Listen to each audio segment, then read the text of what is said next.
Hello hello मेरे प्यारे प्यारे दोस्तों। वेक्टर हम लोग काफ़ी चीज़ सीख चुके हैं। अब हम सोचते हैं कि एक सवाल बनावे, है कि नहीं।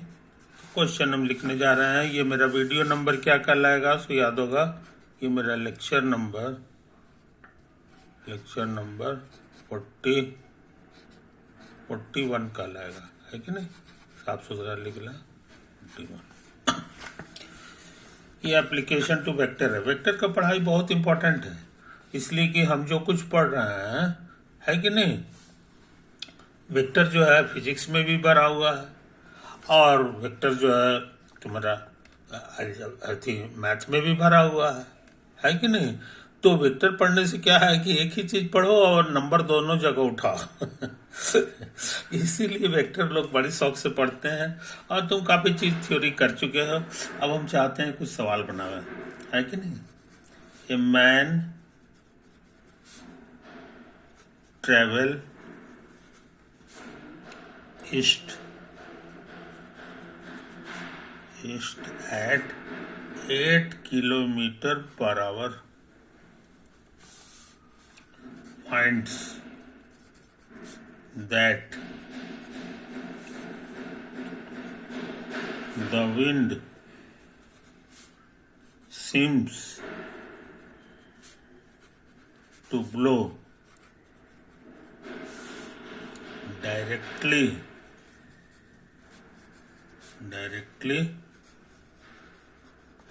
From the north. समझे। वर्ड्स में एक आदमी है जो ट्रेवल करता है ईस्ट डायरेक्शन में, उसकी स्पीड यहाँ लिखा हुआ है कि नहीं। वो उसको समझ में आता है, पता चलता है कि विंड जो हवा में बह रहा है वो बह रहा है डायरेक्टली फ्रॉम द नॉर्थ से आ रहा है। तो हम लोग को पता होना चाहिए यही नॉर्थ होता है और ये तुम्हारा ईस्ट होता है कि नहीं। ईस्ट होता है, तो ये हम लोग इसको वाई एक्सिस मान लें और ये हम लोग एक्स एक्सिस मान लें, है कि नहीं। तो इस चीज को समझ लो। तो इस सिचुएशन में अभी हमको कुछ और चीज है। इस सिचुएशन में कह रहा है कि velocity of man, velocity of man कहोगे तो यहाँ पे तुमको लिखना होगा एक्स एक्सिस के डायरेक्शन में यूनिट वेक्टर को आई कहते हैं। तो इसी डायरेक्शन में एक्स एक्सिस के डायरेक्शन में ही बह रहा है, चल रहा है। तो ये 8i कहलाया जाएगा, 8i कहला जाएगा। और जे नहीं है तो जे नहीं माने 0j कह लो, है कि नहीं। ये पूरे इस डायरेक्शन में बह रहा है। और आजकल लोग जो है इसको शॉर्ट में लिखते हैं 8 और 0, बस। माने एक्स कंपोनेंट इसका 8 है और वाई कंपोनेंट 0। किस चीज का, वेलोसिटी ऑफ मैन। समझे कि नहीं। और तो वो पाता है कि वेलोसिटी विंड जो है, विंड का वेलोसिटी क्या है हमको नहीं पता है। तो जो चीज नहीं पता है उसको कुछ नाम दे दो। लेट द विंड्स वेलोसिटी भी v1i और प्लस v2 ये मान लो, है कि नहीं। शॉर्ट भाषा में कहोगे तो v1, v2 आई बस समझ में। तो वेलोसिटी, विंड की जो वेलोसिटी होगी अकॉर्डिंग टू मैन, तो मैन का वेलोसिटी घटाना पड़ता है। मैन का वेलोसिटी क्या करना पड़ता है, घटाना पड़ता है कि नहीं। जैसे कोई कार है, तुम कार में हो, तुम्हारी गाड़ी का स्पीड है 60 किलोमीटर पर आवर, है कि नहीं। अब मोटरसाइकिल तुम्हारे बगल से 70 के स्पीड से जा रहा है। तुम शीशा में देखोगे तो तुमको जो है ना 70 नहीं दिखाई देगा, तुमको सिर्फ 10 दिखाई देगा। तो 10 का क्यों होता है, तो एक्चुअली उसका 70 में तुमको अपना स्पीड घटाना पड़ेगा। तो 70 में तुम अपना स्पीड 60 घटा दोगे तो 10 बचेगा, इसलिए घटाने का नियम लगता है कि नहीं। तो velocity of wind relative to, experience के बजाय रिलेटिव टू भी हम लोग कहते हैं, रिलेटिव टू मैन, बराबर हो जाएगा ये वेलोसिटी जो इसका है विंड का, उसमें से इसको घटाना पड़ेगा, -8, घटाना आसान है, बायां में बायां घटेगा और दायां में दायां घटेगा, घटाना जोड़ना सब आसान होता है इसमें। तो ये हो गया V1 -8, ये V2 हो गया। आई बात समझ में, कोई दिक्कत नहीं। अच्छा, अब क्वेश्चन कहता है कि ये जो वेलोसिटी है इसका डायरेक्शन बता दिया है कि from north, seems to blow from north, north का माने इस डायरेक्शन में वेक्टर है, तो इस डायरेक्शन में जो वेक्टर होता है उसमें दो कंपोनेंट में एक तो जीरो हो जाता है, समझे कि नहीं। और कौन सा जीरो होगा, तो पहला वाला नहीं, पहला वाला तो कुछ होगा ही, ये दूसरा नहीं, उल्टा बोल दिए, दूसरा वाला कुछ होगा, लेकिन ये वाला घर क्या हो जाएगा, जीरो, वजह कि ये नॉर्थ की ओर से आ रहा है, यहाँ लिखा हुआ है कि नहीं। इसीलिए ये चीज जो है ये देखने में इस तरह से होगा, जीरो और कॉमा समथिंग, ये जो वेलोसिटी है ये कहां से हम लिखे, according to question, according to question, समझे। अब इसको गौर से देखो, ये बराबर है, ये इशारा करता है कि बायां बायां के बराबर होगा और दायां दायां के बराबर होगा, तो जीरो बराबर तुम्हारा V1 -8 हो जाएगा, और यहाँ जो भी होगा राम राकस वो इसके बराबर हो जाएगा। तो ये तो हमको नहीं पता है, तो कम से कम इतना तो गारंटेड है। अब इससे जो है V1 हमको मिल गया 8, V1 क्या मिल गया, 8 मिल गया, है कि नहीं। तो इस बात को समझ लो, इसीलिए वेलोसिटी ऑफ विंड अब हम लोग लिख सकते हैं, सो वेलोसिटी ऑफ विंड पूछेंगे तो कहोगे V1, V2, तो V1 का वैल्यू 8 है, अब V2, हाँ V2 अभी नहीं पता चला, V2 अभी नहीं पता चला, है कि नहीं। तो क्वेश्चन में कुछ और बात करता है, इसको जरा पढ़ लें। कहता है on doubling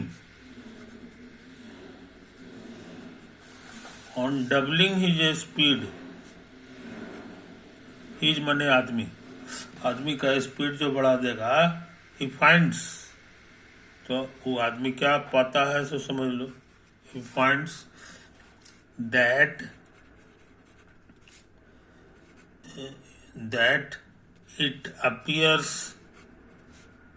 it appears to come from northeast, समझे कि नहीं। तो इस चीज को समझ लो, नॉर्थ ईस्ट किधर होता है, ये हर लड़के को पता होना चाहिए, हर लड़के को पता होना चाहिए। नॉर्थ ईस्ट इसी को कहते हैं, बीच बीच वाला, समझे, इसी का नाम है नॉर्थ ईस्ट। और फ्रॉम लिखा होगा, फ्रॉम का मतलब हो गया उधर की ओर नहीं, एरो इधर की ओर है, यानी कि ऐसे ऐसे हो गया,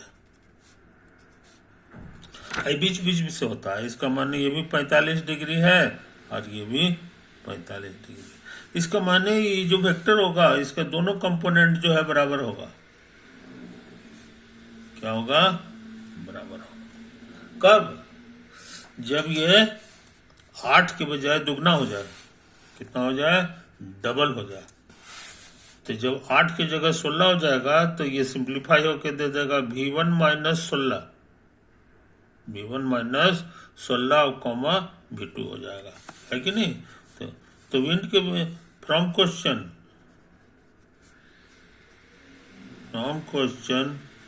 वेलोसिटी ऑफ विंड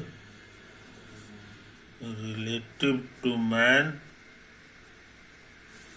जिसका वेलोसिटी है 16,0 बराबर पूछेंगे तो ऐसे लिखना होगा v1, v2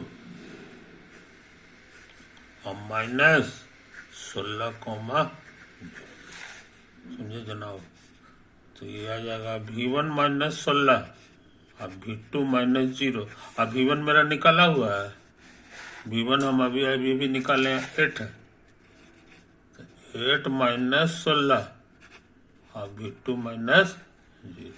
हमको तो लग रहा है ये हो जाएगा माइनस 8 कॉमा v2। ये तो आया।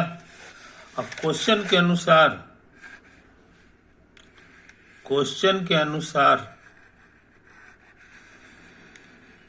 समझे, इसको बढ़िया से लिख लो।